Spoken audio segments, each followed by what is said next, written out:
नाम गोड ओठी माऊली माऊली, अंतरी भेटीची चाहुल, मोकळ आभाळ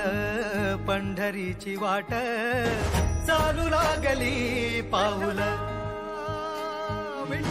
नाम गोड ओठी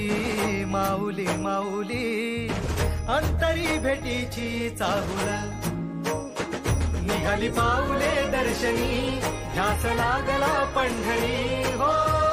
असं या उरात दाटली.